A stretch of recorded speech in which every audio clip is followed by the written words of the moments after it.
Selamat siang menjelang sore Bapak dan Ibu sekalian. Terima kasih sudah meluangkan waktunya dan apresiasi juga buat Asia yang telah begitu besar perannya untuk memajukan dunia supply chain di Indonesia.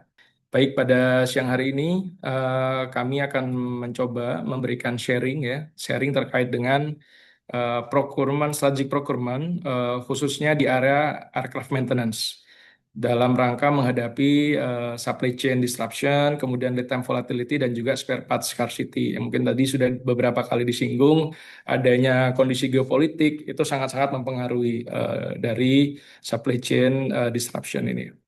Baik, sedikit perkenalan. Saat ini eh, background pendidikan kami dari Teknik Elektro ITS, kemudian tahun 2011 sempat di Bank Mandiri sebagai IT Procurement.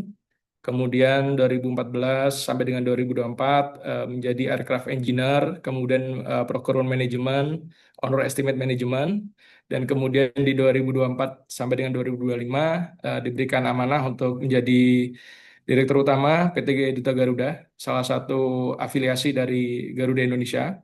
Kemudian di 2025 sampai dengan saat ini menjabat sebagai Aircraft Management Group Head, dan juga saat ini saya sedang menempuh pendidikan master untuk Syariah Ekonomi Manajemen Ekonomi Syariah yang berfokus pada Islamic Economics and Law Studies. Oke. Berikut adalah materi atau tema yang ingin kami sharing kepada rekan-rekan semuanya. Topik utamanya mungkin di poin 4, 5, 6. Namun sebelum memasuki topik tersebut, ada baiknya juga kita melihat background dari airline bisnis, kemudian sampai dengan aircraft maintenance modelnya ya. Seperti itu. Ini mungkin Bapak dan Ibu sudah sangat familiar. Jadi kalau airline business model itu secara umum ada tiga hal ini. Dari transportasi penumpang, itu mungkin ada first class, business class, premium economy, economy class, kemudian cargo, dan juga sampai dengan ancillary revenue ya. Jadi beberapa airline itu ada charge tambahan untuk bagasinya, kemudian seat selection, kemudian connectivity, itu juga salah satu revenue generator dari sebuah maskapai. Nah, berikut adalah maaf, operating cost structure dari maskapai. Jadi dari struktur biaya yang ada di maskapai itu, yang nomor satu adalah biaya fuel ya. Jadi ketika saat ini ada kondisi geopolitik yang terjadi di Timur Tengah itu sangat-sangat berpengaruh dari bisnis di maskapai. Di sini 30-40% cost dari airline itu disumbang oleh fuel atau aftur. Kemudian aircraft rental, ownership cost itu sampai dengan 25%, maintenance cost 10-15%, begitu juga dengan kru dan staff. Eh, Kemudian biaya navigasi, ya landing permit, kemudian overflying permit di setiap negara itu menyumbang 5%-10%. Jadi secara keseluruhan ini adalah top 5 biaya yang ada di maskapai. Kemudian operation modelnya. Jadi kalau di maskapai secara umum mungkin ada hub and spoke model. Ya, kalau hub and spoke itu lebih kepada dia mendesain ada satu airport yang menjadi hub yang itu sebagai titik kumpul ya, titik kumpul yang nanti akan didistribusikan atau diteruskan kembali passenger itu ke kota-kota besar lainnya. Biasanya ini untuk long haul ya, kayak misalnya mungkin dari airline yang di Timur Tengah ya, Qatar atau ya ke airline Middle East itu biasanya dia akan mengambil penumpang dari berbagai negara, kemudian dia akan connect-kan lagi, sambungkan lagi ke bagian negara yang lain. Jadi memang ini lebih cocok untuk kebutuhan long haul. Kemudian ada yang point to point, yang memang itu dari airport ke airport. Biasanya di sini tidak membutuhkan konektivitas jadwal karena tidak menghubungkan secara desain tidak menghubungkan dengan airport lain. Nah, ini biasanya mungkin kalau dulu di kami itu ada Intra Papua yang menggunakan pesawat propeller. Nah, itu memang desainnya adalah point to point seperti itu. Kemudian operation model yang lain adalah schedule dan charter. Jadi kalau schedule itu Bapak Ibu bisa tahu, bisa cek dipublish, biasanya jadwalnya dipublish, bisa dipesan. Sedangkan kalau charter itu memang ada tujuan khusus Biasanya dia ada destinasi khusus, kemudian secara waktu juga lebih fleksibel karena memang dia mencharter ya, kayak semacam sewa sewa satu kendaraan gitu yang dia gunakan dengan jam yang dia inginkan, tujuan yang dia inginkan itu di charter. Jadi maskapai itu biasanya bisnisnya schedule dan juga charter. Nah, ini eh, kondisi-kondisi yang jadi tantangan di sebuah maskapai. Tadi sempat disinggung masalah geopolitik. eh, jadi ketika sekarang mungkin biasanya jalur Jakarta ke Amsterdam itu bisa lurus karena sekarang ada kondisi yang memanas di Timur Tengah. Itu biasanya airline akan mengambil jalur yang lebih jauh. Nah, ketika jalur yang lebih jauh diambil, artinya konsumsi bahan bakar juga akan meningkat. Jadi sangat-sangat terpapar resiko tersebut.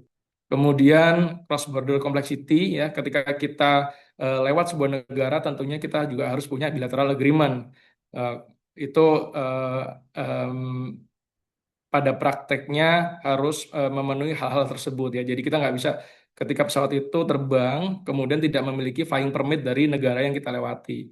Itu akan menimbulkan risiko yang cukup tinggi. Kemudian regulation dan safety karena beberapa negara itu terkadang menerapkan aturan yang berbeda.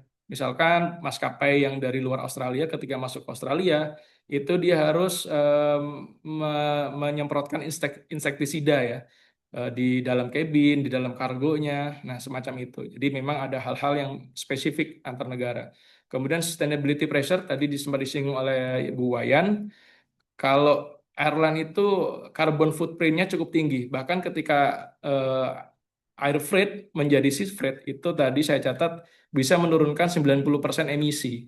Jadi ini salah satu challenge juga. Kemudian market dynamic, high price sensitivity, kemudian intense competition ya antara low cost dan full service, demand volatility kadang pada saat Lebaran, musim Lebaran itu mungkin high demand, tapi selebihnya mungkin low demand atau low season ya semacam itu. Kemudian secara economics dan operationnya high operating cost tentu saja karena teknologi tinggi di sebuah pesawat pasti high operating cost. Kemudian perishable inventory. Kita nggak bisa jual seat yang kosong hari ini untuk dijual besok. Jadi situ seat yang kosong hari ini sudah dianggap lost revenue. Nah, ini terkait dengan pengelolaan sewa pesawat. Ada beberapa tipe sewa pesawat yang secara umum dilaksanakan secara global. Ada wet lease, dry lease, kemudian financial lease, ada direct purchase, ada sell and leaseback. Nah, ini mungkin analogi untuk wet lease itu secara mudahnya mungkin ketika Bapak Ibu berlibur ke Bali, ya, Bapak Ibu berlibur ke Bali dan hendak menyewa kendaraan, sewa kendaraannya di Bali itu biasanya sudah sama driver, sudah sama eh, fuel, sudah sama maintenance-nya. Nah, semacam itu. Jadi sewa pesawat tapi sudah ada pilotnya, sudah ada jasa maintenance-nya, sudah ada insurance-nya. Biasanya ini short term. Jadi sama ya ketika tadi analoginya sewa mobil di Bali itu kan memang kita hanya untuk certain period, tidak untuk long term. Sama wet lease pun sama. Jadi memang dia digunakan untuk season-season tertentu. Misalkan pada saat haji, pada saat Lebaran, ada butuh tambahan pesawat yang hanya dibutuhkan pada saat itu, dan juga untuk ngetes rute biasanya seperti itu.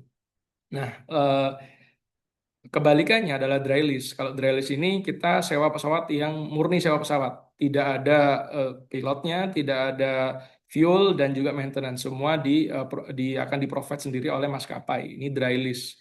Biasanya ini memang akan digunakan secara long term. Nah, ini mungkin perbandingannya antara wet lease dan dry lease sudah kami sampaikan sebelumnya. Nah, ini adalah operating list.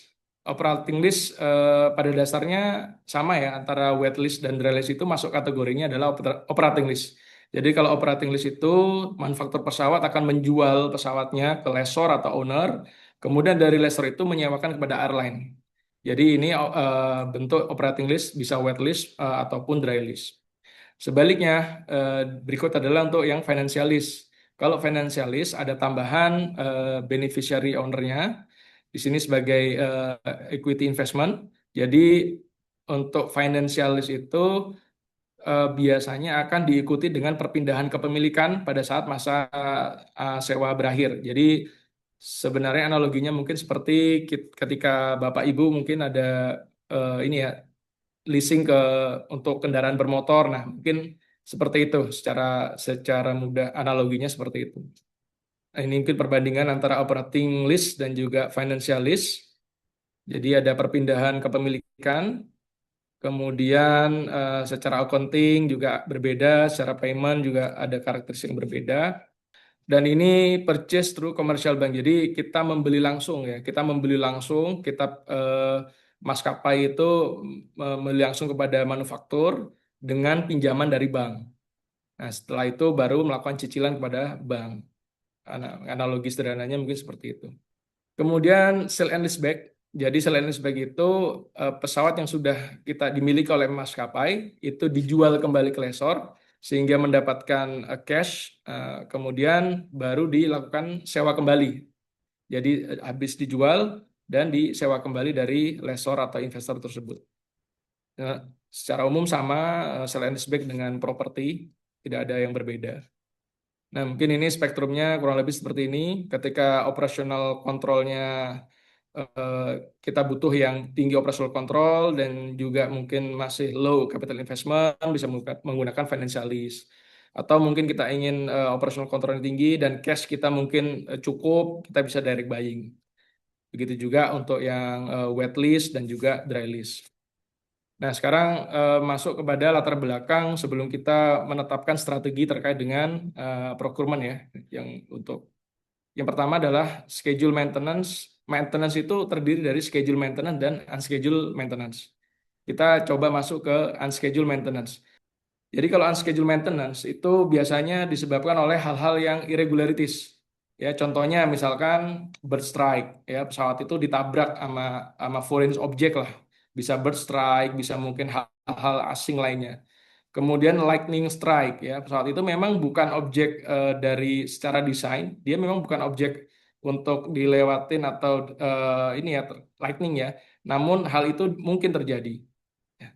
Nah, ini kemudian berikutnya tail strike ya, ketika pesawat itu ketika take off terlalu nose up sehingga terjadi tail strike atau terjadi in-flight shutdown ya, ketika penerbangan engine-nya mati. Nah, itu pasti irregularities. Nah, bagaimana yang schedule maintenance? Jadi secara manufaktur di pesawat, pabrikan pesawat itu em, mereka sudah mendefinisikan komponen-komponen di airline, di pesawat itu memiliki usia tertentu. Nah, usia tertentu itu ada yang berdasarkan flight hour, ada yang berdasarkan flight cycle, ada juga yang berdasarkan kalender. Ya, kalau flight hour mungkin setelah 2000 flight hour dia harus diganti atau dia harus diinspeksi. Begitu juga dengan flight cycle. Kalau cycle itu take off landing ya, take off landing dia harus diganti atau diinspeksi. Pun demikian dengan item kalender. Nah, dengan adanya perbedaan ini, pasti bisa dibayangkan pesawat itu akan mengalami maintenance hampir setiap hari. Ini mungkin yang ini flight hour-nya udah habis. Yang satu, kemudian yang berikutnya yang flight cycle-nya, kemudian komponen lainnya yang kalendernya. Jadi akan ada banyak sekali ground time. Padahal pesawat itu harusnya terbang terus. Sama ketika kita punya kendaraan ya, mobil di rumah, ketika mobil itu eh, tidak serviceable ya, tidak dapat digunakan, itu pasti kita akan berupaya untuk mobil itu segera serviceable atau segera dapat digunakan. Pun demikian juga di pesawat ya. Bagaimana kita mendesain maintenance ini supaya pesawat itu tidak sering grounded, tidak sering berada di bawah, tapi lebih sering terbang. Nah, dengan adanya perbedaan itu, butuh satu instrumen. Di sini kami menggunakan CMP ya, Continuous Airworthiness Maintenance Program. Jadi dari maintenance yang berdasarkan kalender, kemudian berdasarkan flight cycle, berdasarkan flight hour itu di clustering, kemudian dilihat profil terbang kita seperti apa, hours kita seperti apa, cycle kita seperti apa, itu di clustering, dikelompokkan. Nah, pengelompokan itu tujuannya adalah agar pesawat itu tidak sering-sering berada di ground. tapi lebih sering untuk digunakan terbang. Nah, ini contoh pengelompokan dari maintenance-nya ada ASEC, mungkin untuk yang item yang memang do 400 sampai 600 flight hour. Kemudian ada B-check, itu biasanya di 6 sampai 8 bulan itu di clustering yang sama. Begitu juga dengan C-check dan juga D-check. Nah, eh, dari gambaran maintenance program ini, itu kan ada kemungkinan maintenance itu kelipat. Kelipat itu maksudnya dari yang dikerjakan A-check akan ketemu lagi di B-check. Mungkin akan ketemu juga di C-check, ketemu lagi di D-check. Nah, ketika dicek, maka akan terjadi spike cost, ya. Biayanya akan tinggi. Nah, bagaimana supaya biayanya nggak spike ya? Itu nanti kami akan coba jelaskan. Nah, ini beberapa challenge di maintenance activities-nya. Itu ada turnaround time, jadi lead time untuk pengerjaan di ground itu salah satu challenging juga untuk aircraft maintenance. Kemudian kelangkaan dari spare part, kemudian biaya yang spike, dan juga pemilihan MRO, dan juga slot availability ya. Nah, ini yang utama dari materi kita siang ini, strategi terkait dengan pengadaan untuk aircraft maintenance. Yang pertama adalah power by the hour. Jadi kalau power by the hour eh, itu kan tadi ada A-check, B-check, C-check, sama dengan D-check ya. Itu biaya biaya itu akan terjadi selama pesawat itu kita sewa. Nah, kita coba memforecast atau membuat formulasi biaya maintenance itu selama masa sewa dilakukan. Misalkan masa sewa pesawat 12 tahun. Kira-kira selama 12 tahun itu biaya maintenance-nya apa saja yang akan terjadi selama 12 tahun. Kemudian biaya itu dibagi dengan estimasi hours, estimasi jam terbang pesawat per bulannya sampai dengan per tahunnya dan seterusnya. Nah, di situ ketika dibagi antara biaya maintenance dibagi dengan flight hours, maka akan diketahui berapa biaya yang akan dikeluarkan untuk 1 jam terbang. Nah, biaya itulah yang dibayarkan kepada pihak bengkel. Biaya itu yang kita bayar kepada pihak bengkel. Jadi, istilahnya kita mencicil biaya maintenance-nya berdasarkan jumlah jam terbang pesawat. Jadi ketika pesawat biayanya mungkin 1 hari itu 8 jam, berarti 8 jam kali rate per jam dari pesawat itu yang sudah diformulasi selama 12 tahun masa sewa. Kurang lebih gambarannya seperti itu.